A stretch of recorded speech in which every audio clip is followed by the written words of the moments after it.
Welcome to our channel. Today we how to restore student loan repayment plan with Mohela, complete guide step by step clearly.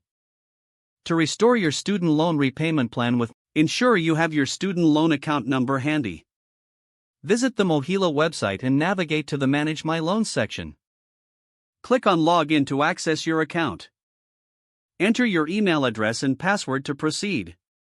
If you do not have an account, follow the prompts to create a new one. Once logged in, locate the Repayment Plans section in your dashboard. Review your current repayment plan details.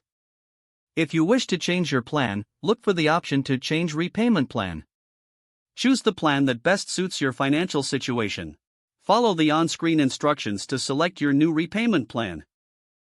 You may be required to provide updated financial information. Fill out any necessary forms accurately. Double-check all your entries for accuracy before submitting. After submitting your new repayment plan request, you will receive a confirmation message.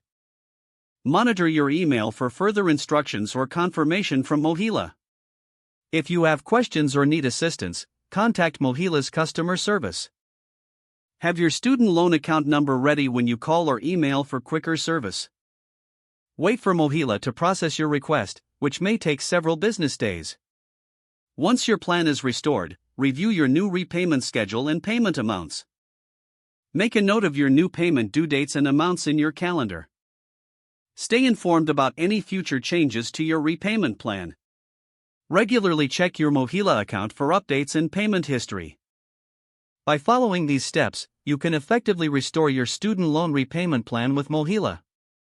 If the page does not load, refresh the browser or try again in a private or incognito window. Make sure you are using the correct email address, then retype it carefully to avoid small typos. If your password is not accepted, use the reset option and create a new strong password you can remember. Check your spam folder for verification or security emails, then complete any requested confirmation steps. Enable two-factor authentication if available to improve account security and reduce unauthorized access risk. Don't forget to like this video and subscribe to our channel for more step-by-step tech guides.